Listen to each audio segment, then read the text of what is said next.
에스겔 10번째 소울 헌터 에스겔 13장 17절에서 23절 봉독했습니다. 우리 삶 속에서 경계해야 하는 일들이 여러 가지 있는데 도덕적이고 윤리적인 타락, 양심을 팔아서 세상 부와 권세를 사는 것이겠지만은 이것보다도 절대로 하면 안 되는 것이 무엇일까요? 나의 영혼을 팔아서 세상 부귀 영화와 바꾸는 것, 내 영혼을 사탄에게 내어주는 것입니다. 21세기에 무슨 사탄이 있으면 또 사탄에게 영혼을 팔아먹는 사람이 어디 있을까 하지만은 세상을 쫓아다니다가 사탄이 쳐놓은 올무에 걸려서 영혼을 파는 일은 나도 모르는 새에 일어나는데 인류의 조상 아담에게 그리고 오늘의 크리스찬에게도 일어난 일입니다. 독일의 문호 괴테는 파우스트라는 소설로 잘 알려져 있죠. 출세와 명예를 위해서 양심과 도덕을 파는 지식인들과 현대인들 마음속에 자리 잡고 있는 그 악한 마음을 파헤치는 소설입니다. 독일 민간 전승에서 기원한 메피스토라는 악마를 소재로 한 소설인데 그 내용을 잠깐 소개하겠습니다. 아주 유명한 학자 파우스트는 심오한 지식과 세상적인 쾌락을 얻기 위해서 메피스토라는 악마에게 자신의 영혼을 파는 계약을 맺는데 처음에는 악마로부터 능력을 받지만은 계약 기간 동안 악마는 흑마술을 사용해서 파우스트의 욕심을 충족시키다가 점점 죄를 키워갑니다. 계약이 끝나는 때는 파우스트는 악마에게 영혼을 완전히 뺏기고 영혼은 지옥으로 떨어진다는 얘기입니다. 이 파우스트의 전설은 파우스트적 계약, 영어로 데빌스 팩트라고 부르면서 이걸 소재로 한 그 여러 가지 영화나 문학, 예술 같은 그 음악도 있어요. 작품들이 기초가 되었습니다. 오늘도 사탄은 오늘 설교 제목 소울 헌터는 우리의 영혼을 빼앗기 위해서 아주 고등 전략을 구사하면서 예전에는 점술이라든가 또 신비주의 사상을 사람들에게 집어넣어주고 오늘날에는 뉴에이지 운동 또는 종교다원주의 같은 것으로 사람의 이성을 부추기는 사상을 만들어줍니다. 우리가 잠시라도 방심하고 있으면은 어느 틈에 다가와서 우리의 영혼을 빼앗아가는데 베드로 사도는 너희 대적 마귀가 우는 사자같이 두루다니며 산길자를 찾는다라고 충고를 하는 이유입니다. 유다가 망하기 전에 예루살렘은 우상 숭배가 극에 달해서 하나님이 떠날 수밖에 없는 상황이었는데 거짓 선지자들이 사람들의 영혼을 갉아먹고 있었습니다. 유다 신앙 공동체는 영적으로 도덕적으로 완전히 타락한 상태인데 하나님은 바벨론 포로에게 에스겔을 선지사로 보내시고 또 예레미야는 예루살렘에 남아 하나님의 말씀을 전하게 하십니다. 오늘 본문은 거짓 선지자들에 대한 하나님의 준엄한 경고, 심판을 기록하고 있는데 거짓 선지자는 오늘의 누구에 해당될까요? 하나님을 빙자해서 거짓 예언으로 성도들을 현혹하는 목사, 자신이 하고 싶은 일을 마치 하나님이 주신 것처럼 전하는 목사, 저라고 이해할 수 없던 생각에 무거운 마음으로 오늘의 말씀을 준비하였습니다. 지난 시간에 거짓 뉴스와 거짓 복음에 대해서 간략하게 설명을 드렸지만은 오늘 본문에 나타난 거짓 선지자에 대한 특징을 살펴보면서 우리 혼탁한 세상에서 하나님만을 의지하고 살아가야 되는 우리 크리스찬에게 도대체 거짓 선지자, 거짓 목사를 분별하는 방법을 오늘 본문이 좀 가르쳐주고 있습니다. 우리 같이 살펴보겠습니다. 하나님의 말씀이 임하지도 않는데 마치 하나님 말씀인 것처럼 예언을 합니다. 에스겔서 13장 2절 4절입니다. 인자야 너는 이스라엘에 예언한 선지자들에게 경고하여 예언하되 자기 마음대로 예언한 자들에게 말하기를 너희는 여호와의 말씀을 들으라. 주 여호와의 말씀에 본 것이 없이 자기의 심령을 따라 예언하는 어리석은 선지자들에게 화가 있을진저요. 이스라엘아 너희 선지자들은 황무지에 있는 여우 같으니라. 거짓 선지자들은 자신이 원하는 것이나 그 생각을 마치 하나님이 주신 것처럼 가정을 하는데 예루살렘이 언제라도 침공을 받고 멸망할지 모르는 위기 상황입니다. 근데 안전하다는 거짓 예언을 하면서 하나님의 그 준엄한 심판을 경고하는 대신에 듣기 좋은 축복과 위로의 말씀을 전하면서 사람들을 사탄의 먹잇감으로 만들어 파멸로 이끌어갑니다. 그래서 이것을 마치 황무지의 여우가 사람을 홀리는 것 같다고 하시는데 말재주 부리면서 사람들을 현혹하는 것은 황무지 같은 세상에서 여우가 재주를 부르는 것에 비합니다. 구미호라고 있죠. 꼬리가 8개 달린 여우. 우리나라에서도 사람을 홀리는 동물로 알려져 있죠. 근데 이 성경의 황무지의 여우는 길을 잃은 양을 공격해서 잡아먹는 그 아주 사악한 존재라고 할까요? 사람들이 여우가 벌리는 쇼에 마음이 뺏겨서 마땅히 해야 되는 일을 하지 못하고 또 위험이 다가오는 것도 모르게 됩니다. 사회 지도자들이 사람들에게 올바른 삶의 방향을 제시해 주는 책임이 있는데 개인의 인기를 얻으려고 말장난하고 화려한 언어를 구사하는 것은 참 여우 같은 짓입니다. 둘째입니다. 거짓 선지자는 장차 다가오는 위험을 대비시키지 않습니다. 13절 5절이에요. 너희 선지자들이 성 무너진 곳에 올라가지도 아니하였으며 이스라엘 족속을 위하여 여호와의 날에 전쟁에서 견디게 하려고 성벽을 수축하지도 아니하였느니라. 사회의 도덕 수준을 유지하는 것은 참 중요해요. 그 사회를 지키는 성벽에 해당되는데 지금 사회들이 성벽에 구멍이 나기 시작했습니다. 거짓 선지자들은 성이 무너진 곳에 올라가 보지도 않고 또 성벽에 무너진 부분을 합판이나 종이 같은 것으로 적당히 막아놓고 또 성벽에다 회치를 해놓는데 폭풍이나 큰 비가 오면 구멍이 뚫리는 건 당연하죠. 목사가 성도들을 하나님의 말씀으로 무장시켜서 성벽을 굳건하게 세우지 않는다면 성도들은 거짓 선지자들을 만나면 그 가문 이스라엘에 무너지게 됩니다.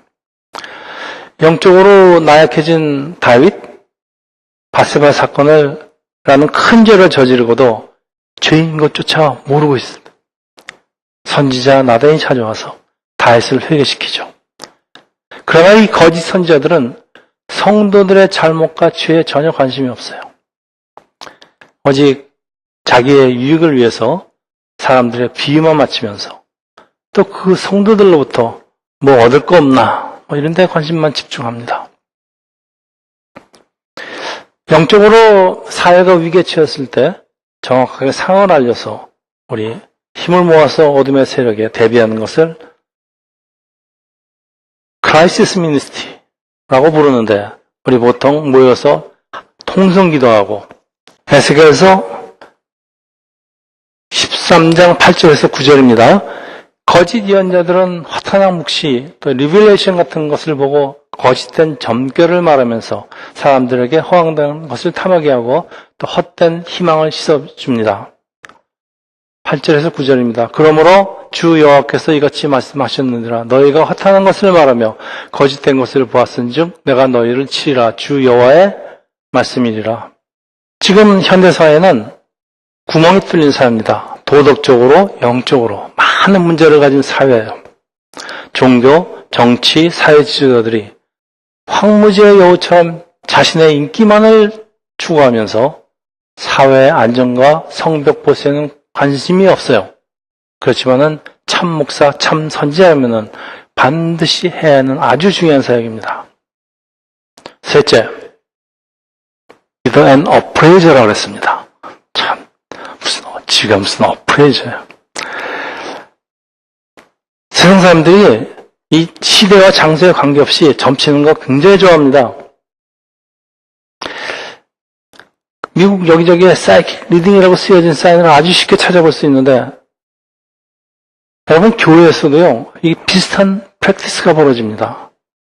특별한 은사가 있거나 예언의 은사가 있다고 소문난 사람들에게 그 예언이나 은사를 받겠다고 많은 사람들이 따라다닙니다.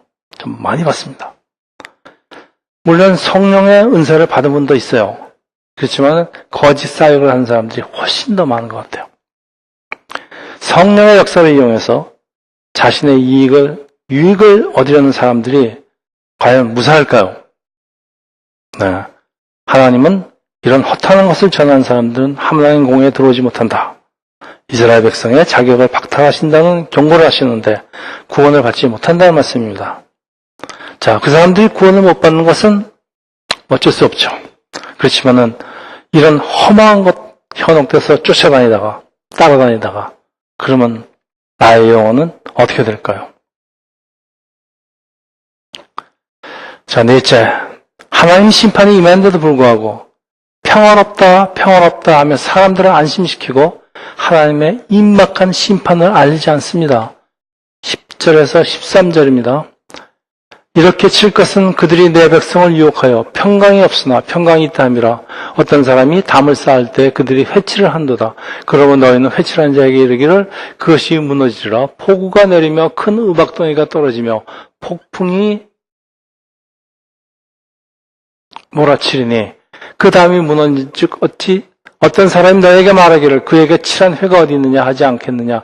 그러므로 나 주 여호와가 말하노라. 내가 분노하여 폭풍을 퍼붓고 내가 진노하여 폭우를 내리고 분노하여 큰 우박덩이를 무너뜨리리라.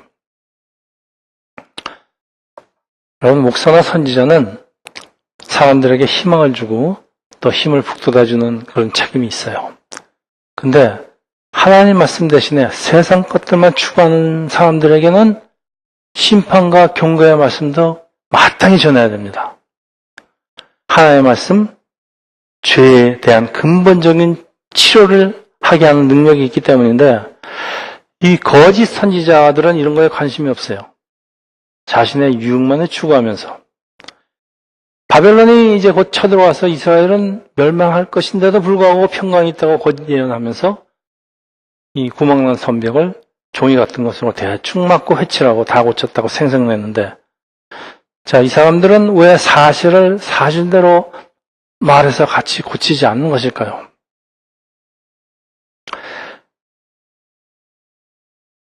사실을 전해도 사람들이 들으려고 하지도 않고요. 오히려 말하는 사람의 인기만 떨어집니다. 교회는 사람의 심령을 바꾸고 사람 심령을 고치고 무너진 속사람을 하나님의 말씀으로 새롭게 지어가는 임무가 있는데 이거 참 시간이 오래 걸립니다. 결과가 즉각적으로 나타나지 않아요. 사람들이 기다리질 못합니다. 그래도 선지자나 목사는 하나님의 말씀을 계속 전해야 됩니다. 어쩔 수가 없어요. 다섯째, 자, 이 오늘의 핵심 메시지입니다. 거짓 예언자들이 이 잘못된 방법과 신비적인 프랙티스죠. 를 행함으로써 사람들을 현혹시키며 그 영혼을 사냥합니다. 17절에서 19절 말씀입니다. 너 인자야, 너의 백성 중 자기 마음대로 예언한 여자들에게 경고하며 예언하여 이르기를 주 여호와의 말씀에 사람의 영혼을 사냥하려고 손목마다 부적을 꿰어매고 키가 큰 자나 작은 자의 머리를 위해 수건을 만드는 여자에게 화 있을진저 너희가 어찌하여 내 백성의 영혼을 사냥하면서 자기를 위하여는 영혼을 살리려고 하느냐. 너희가 두어 웅큼 보리와 두어 조각의 떡을 위해서 나를 내 백성 가운데서 욕되게 하여 거짓말을 고지듣는 내 백성에게 너희가 거짓말을 지어내어 죽지 아니할 영혼들을 죽이고 살지 못할 영혼들을 살린다.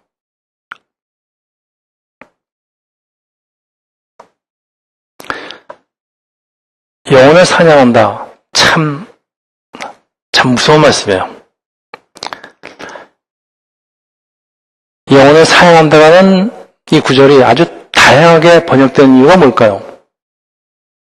아마도 그 뜻이 너무도 무겁기 때문일 것 같아요. 킹 제임스 버전에는 Hunt the Soul이라고 되어 있습니다. NRSV는 Hunt for Human Life. NIV에는요, Ensnare People, 그러니까 올가미에 걸어놓다. 아주 무시무시한 단어들입니다. 예루살렘이 멸망하기 직전에 영적으로 완전히 타락한 이 프랙티스가 만연되고 있었는데 점을 치는 여자 예언자들이 나타납니다. 예언자도 아니죠.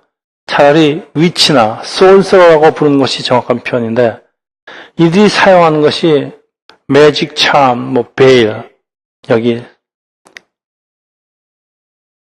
그것들이 어떤 것인지 우리가 정확히는 알 수는 없어요. 근데 그들이 하는 행위를 ensnare people이라고 합니다. 근데 이 사람들이 받는 대가도 아주 사소해요.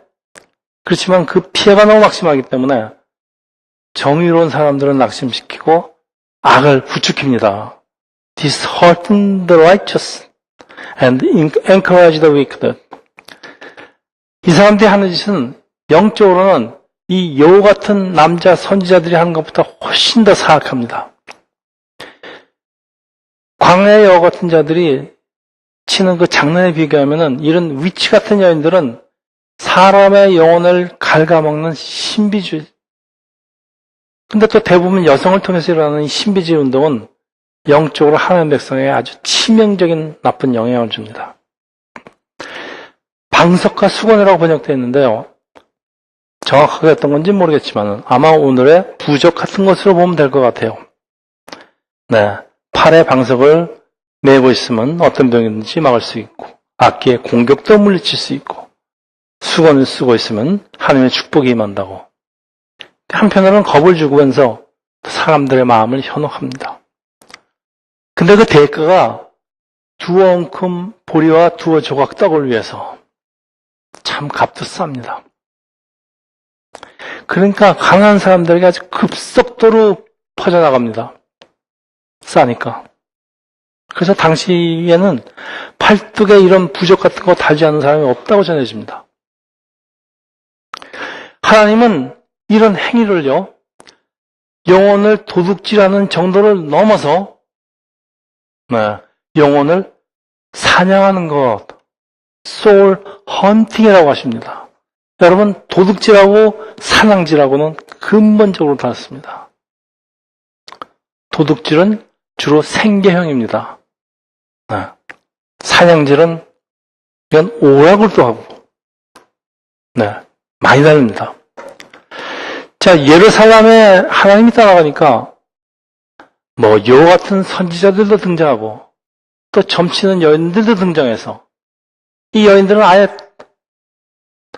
돗자리 깔고요, 각종 부적을 싼 가격에 팔고 있어요. 이거 그때만 일이 아닙니다. 오늘날에도요, 오늘의 교회에서도요, 집사나 권사님이 이거 참 신뢰한 것이라고 사람들을 속이고요, 성도들에게 온갖 상품을 팔고 있는 것과 다를 게 없어요. 저는 많이 보았습니다.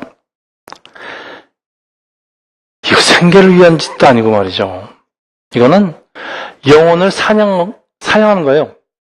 근데 이들을 조정하는 그 무엇이 있어요. 그게 soul hunter, 사탄입니다. 거짓 선지자들, 또 이 거짓 점을 치는 여인들, 이 사람들은 soul hunter의 하나의 작은 soul hunter라고 할까요?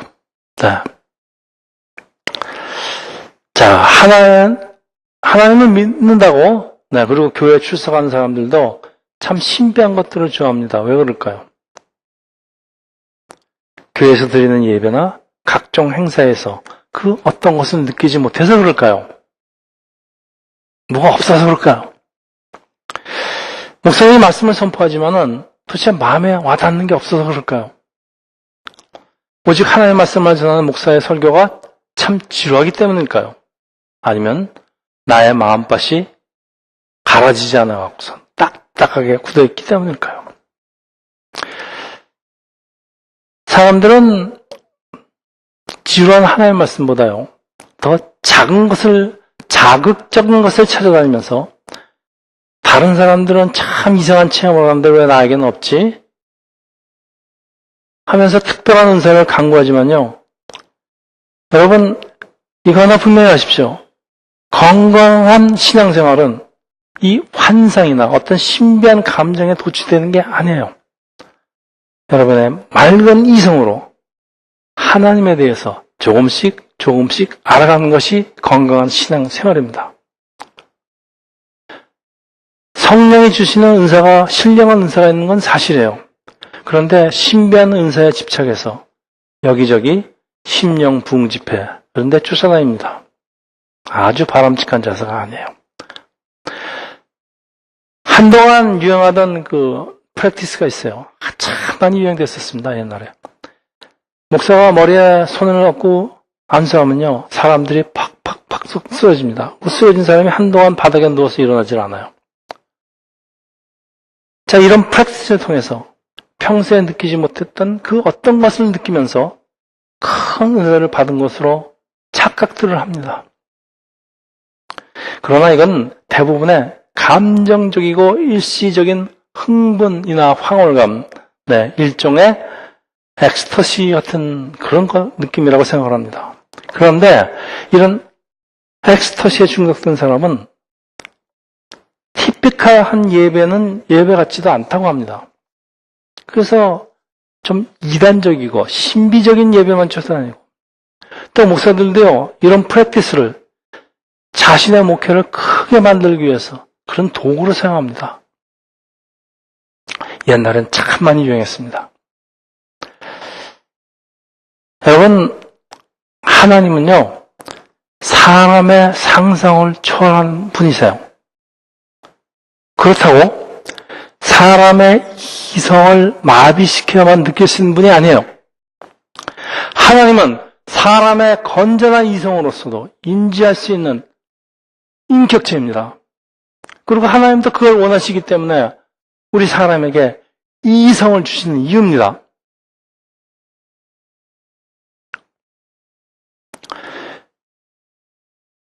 그런데 예루살렘의 거짓 선지자들은 에스겔과 예레미야를 트러블메이커라고 오히려 비난하면서 임박한 하나님의 심판을 전하는 대신에 평화, 번영과 자유, 또 자기 좋은 대로 하는 그 do as you please라는 그 철학 선포하면서 사람들의 마음을 사려고 합니다.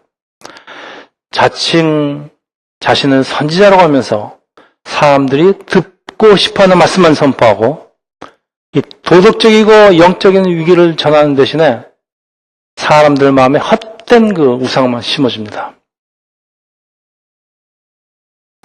요즘 많은 교회에서 일어나고 있는 현상입니다. 참 안타까운 현상입니다. 그러나 말씀을 전하는 사람들은 자기 마음대로 말씀을 골라 전할 자유가 없어요. 그리고 하나님의 말씀 외에는 다른 말을 선택할 자유가 없다는 아주 준엄한 사실을 외면합니다. 교회에서 매주 회개가 절실히 필요한데 사람들이 싫어합니다.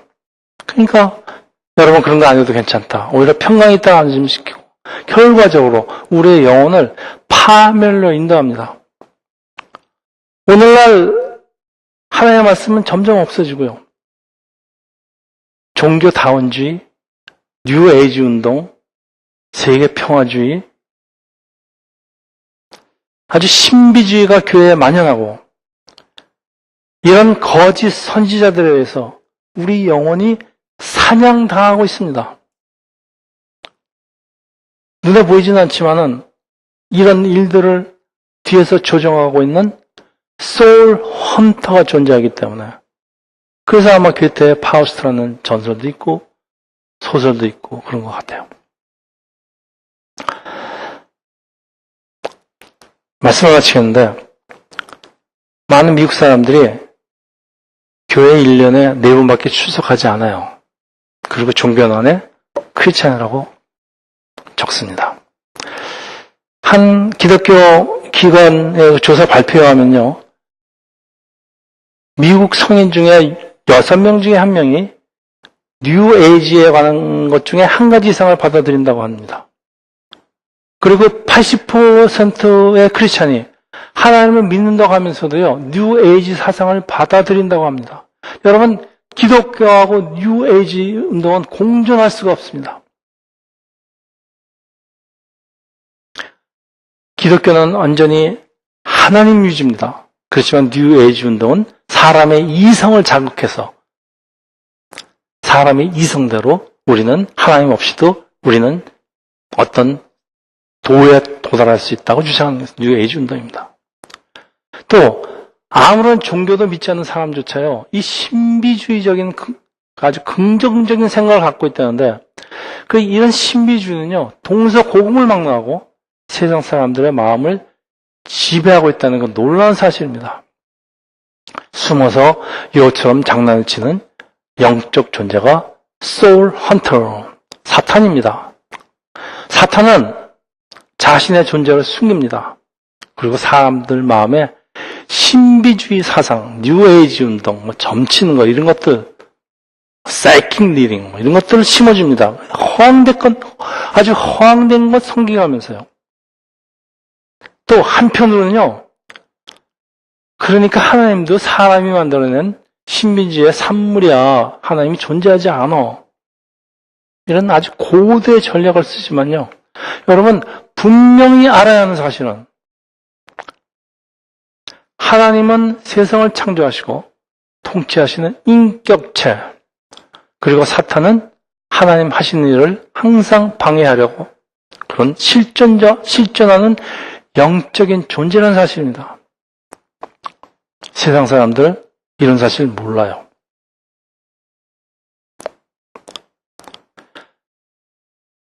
사탄의 전략에 속아 사는 사람들이 너무도 많은 것 보면서요. 하나님 백성에게는 전도의 사명이 있으면 다시 한번 절감을 합니다. 제가 며칠 전에 TV 어떤 프로를 보면서 세상 각 부분에 박사한 사람들이 모여서 이야기하는 그 방송을 보면서요. 참 그들에게 있는 그 아주 박식한 지식에 감탄을 금할 수는 없어요. 그렇지만은 한편 이들이 가지고 있는 하나님에 대한 지식은 너무도 빈약하고 유치합니다. 너무도 모릅니다.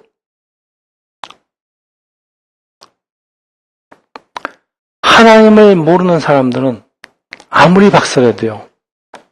그 근본적인 생각이 참 너무도 유치합니다. 너무도 빈약합니다. 사도 바울 말씀을 다시 한번 리마인드합니다. 고린도전서 1장 25절에서 27절입니다. 하나님의 어리석음이 사람보다 지혜롭고 하나님의 약하심이 사람보다 강하니라. 형제들아 너희를 부르심을 보라. 육체를 따라 지혜로운 자가 많지 아니하며 능한 자가 많지 아니하며 문벌 좋은 자가 많지 아니하도다. 그러나 하나님께서 세상의 미련한 것들을 택하사 지혜 있는 자들을 부끄럽게 하시려고 세상의 약한 것들을 택하사 강한 것들을 부끄럽게 하려 하시며. 여러분, 많은 지식과 높은 학문을 가진 사람들의 말이 틀린 건 아니지만 그렇다고 다 진실도 아닙니다. 여러분, 진리는 오직 하나님의 말씀, 그리고 하나님의 말씀은 우리 삶을, 우리 발등을 비춰주는 등불이에요. 그래서 우리가 붙들고 살아야 되는 것은 하나님의 말씀입니다. 그리고 우리 영혼을 구원하시는 영혼의 구세주 예수입니다. 여러분, 세상에 시시한 거 그런 거 탐하면서 말이죠. 여러분의 소중한 영혼을 이 소울헌터, 시시한 사탄에게 팔아넘기지 마시기를 예수의 이름으로 축원합니다. 우리 기도하겠습니다. 하늘의 하나님 아버지, 오늘 세상에 만연한 거짓 선지자들이 구별하는 방법을 같이 살펴보았습니다. 오직 하나님의 말씀으로만 우리가 영적인 분별력을 얻을 수 있는데 우리 모두 말씀으로 무장시켜 주셔서 우리 영혼 구세주 되시는 예수만을 붙들고 우리가 살아갈 수 있도록 우리를 선하게 인도해 주시기를 예수 이름으로 기도합니다.